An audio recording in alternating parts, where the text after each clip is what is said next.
Salam sejahtera dan selamat datang ke To Do My Channel.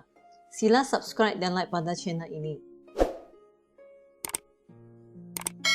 Hari ini kita akan bincang latihan buku teks matematik KSSM tingkatan 4, iaitu latihan praktis kendiri 9.4a pada muka surat 264. Okey, mari kita mula. Soalan 1. Kajian tentang jantina anak terhadap 16,000 keluarga yang mempunyai 2 orang anak telah dijalankan. Anggarkan bilangan keluarga yang mempunyai sekurang-kurangnya seorang anak lelaki dalam kajian tersebut. Kita buat andaian bahawa L mewakili anak lelaki, G mewakili anak perempuan. Dan kita tahu bahawa kesudahan jantina anak yang dilahirkan adalah sama ada lelaki ataupun perempuan. Maka kebarangkalian anak lelaki akan sama dengan 1/2. Begitu juga dengan kebarangkalian anak perempuan adalah 1/2. Kita lukis gambar rajah pokok untuk menggambarkan keadaan, di mana anak pertama mungkin anak lelaki ataupun anak perempuan. Kebarangkalian bagi setiap satu jantina tersebut diwakilkan di tepi cabang gambar rajah pokok tersebut. Kemudian cabang itu dipecahkan kepada 2 lagi, iaitu untuk anak yang kedua, iaitu sama ada anak lelaki ataupun anak perempuan. Dan setiap cabang diwakilkan dengan kebarangkalian masing-masing, iaitu 1/2. Kesudahan yang pertama akan sama dengan LL, yang kedua LG, yang ketiga GL, dan yang terakhir GG. Seterusnya kita mencari kebarangkalian sekurang-kurangnya seorang anak lelaki dalam keluarga tersebut. Maksud sekurang-kurangnya seorang anak lelaki adalah mungkin dia hanya ada seorang anak lelaki ataupun kedua-dua anaknya adalah anak lelaki. Maka kebarangkalian yang kita rujuk daripada gambar rajah pokok adalah LL, LG, ataupun GL. Maksudnya kita ambil kebarangkalian kedua-dua orang anak lelaki tambah dengan kebarangkalian seorang anak lelaki. Anak pertama ialah lelaki, anak kedua adalah perempuan, ataupun anak pertama adalah perempuan, anak kedua adalah lelaki. Jadi kebarangkalian yang terlibat adalah seperti ini. Jawapan untuk kebarangkalian ini adalah 3/4. Soalan minta kita anggarkan bilangan keluarga yang mempunyai sekurang-kurangnya seorang anak lelaki dalam kajian tersebut, di mana terdapat 16,000 keluarga yang terlibat dalam kajian. Oleh itu, bilangan sekurang-kurangnya seorang anak lelaki dalam keluarga adalah kebarangkaliannya 3/4 darab dengan jumlah keluarga yang terlibat 16,000, maka jawapannya adalah sama dengan 12,000. Maka sebanyak 12,000 keluarga mempunyai sekurang-kurangnya seorang anak lelaki. Soalan 2. Sebuah kotak mengandungi 3 batang pen kuning, 5 batang pen merah, dan sebatang pen hitam. 2 batang pen dipilih secara rawak dari kotak. Hitung kebarangkalian bahawa kedua-dua batang pen yang dipilih berwarna sama.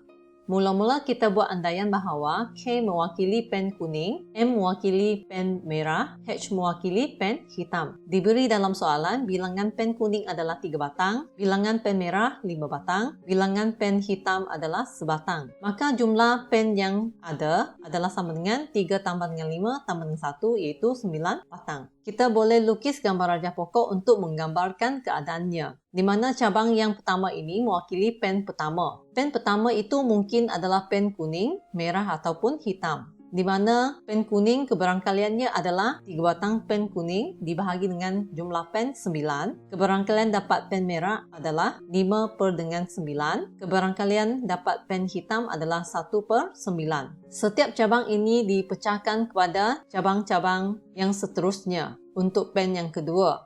Kalaulah pen pertama adalah pen kuning, maka kebarangkalian kita dapat pen kuning pada kali kedua adalah sama dengan 2/8. Kerana asalnya ada 3 batang pen kuning, kita dah ambil 1 pen kuning pada kali pertama, maka 3 tolak 1 tinggal 2 batang pen kuning sahaja. Dan disebabkan 1 pen telah diambil, maka jumlah pen yang tinggal adalah sama dengan 8. Itu sebab kebarangkaliannya adalah 2/8. Untuk cabang M ini, kebarangkalian akan menjadi 5/8 sebab bilangan pen merah yang tinggal masih 5. Jumlah pen yang tinggal sekarang adalah 8.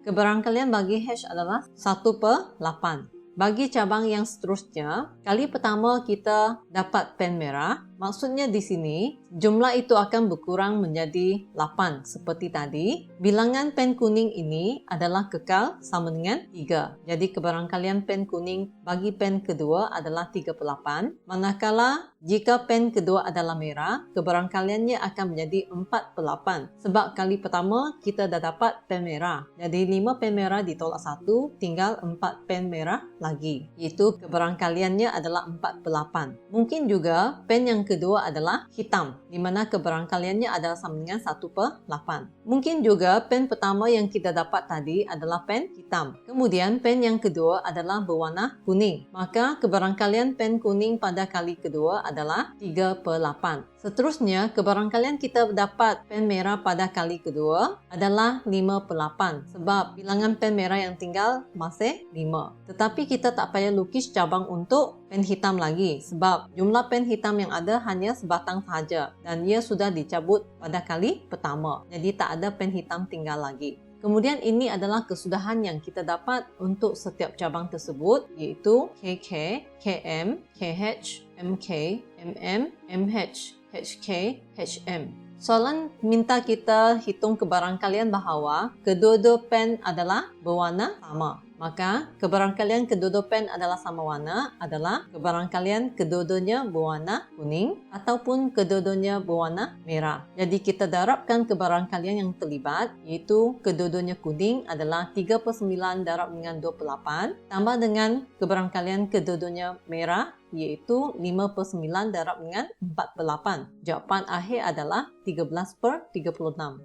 Soalan 3. Jonathan suka menyaksikan matahari terbenam di tepi pantai. Jonathan mempunyai dua pilihan, sama ada menginap di Pantai Jati atau Pantai Cengal selama 2 hari. Kebarangkalian hujan di Pantai Jati pada setiap petang ialah 19/25. Kebarangkalian hujan turun di Pantai Cengal pula bergantung pada hari sebelumnya. Jika hari sebelumnya tidak hujan, maka kebarangkalian hujan pada petang itu ialah 5/7. Jika hari sebelumnya hujan, maka kebarangkalian hujan pada petang itu ialah 2/5. Jika cuaca cerah di kedua-dua pantai pada hari sebelum Jonathan bertolak, pantai yang manakah patut dipilih oleh Jonathan supaya dia dapat menyaksikan matahari terbenam di tepi pantai pada kedua-dua petang? Berikan justifikasi anda. Mula-mula kita buat andaian bahawa H mewakili hari hujan, H tanda mewakili tidak hujan. Seterusnya kita pertimbangkan di Pantai Jati dahulu.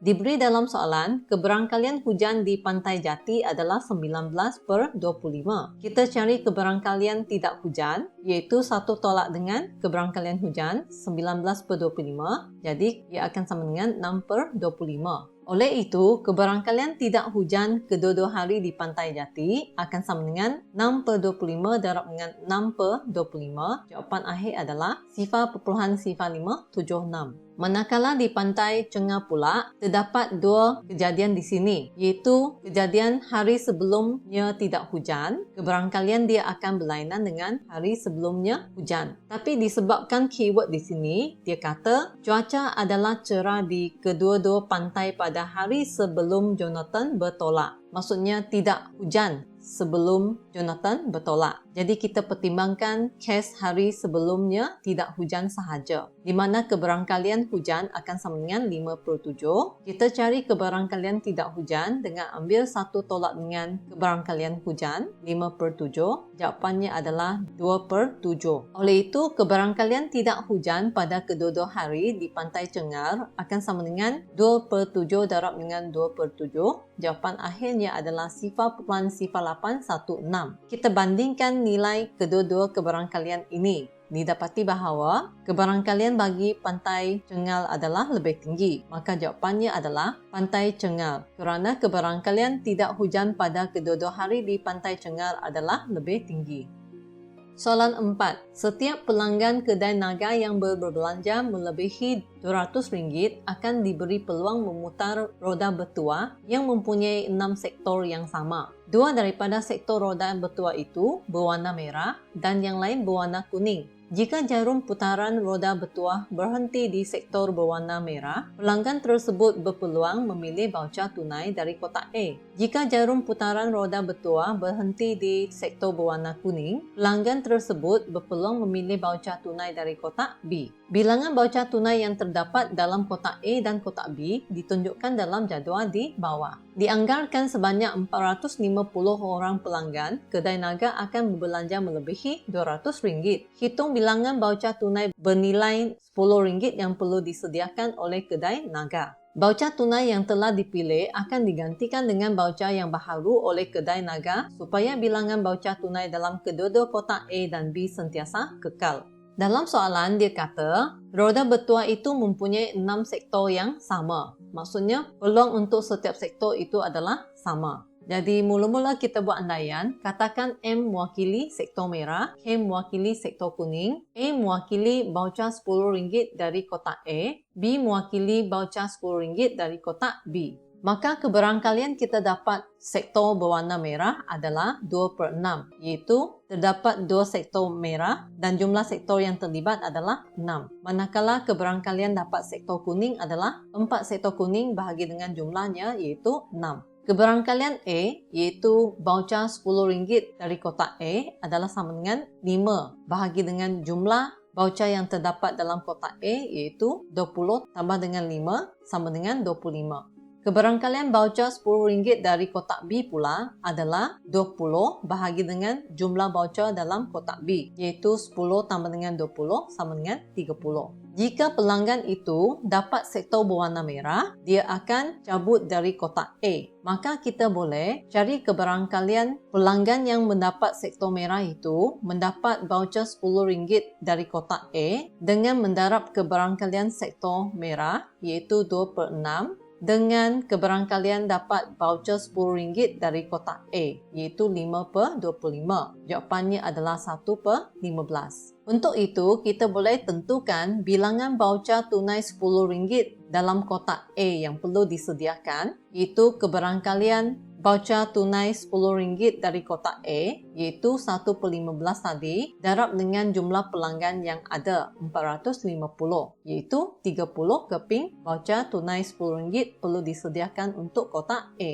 Kemudian kalau pelanggan itu mendapat sektor warna kuning, ia akan cabut dari kotak B. Oleh itu, kita ambil keberangkalian sektor kuning iaitu 4/6 darab dengan keberangkalian baucer RM10 dari kotak B, iaitu 20 per dengan 30. Jawapannya adalah 4/9. Dengan itu, bilangan baucer tunai RM10 yang perlu disediakan dalam kotak B akan sama dengan keberangkalian yang kita dapat tadi, iaitu 4/9 darab dengan bilangan pelanggan yang terlibat 450.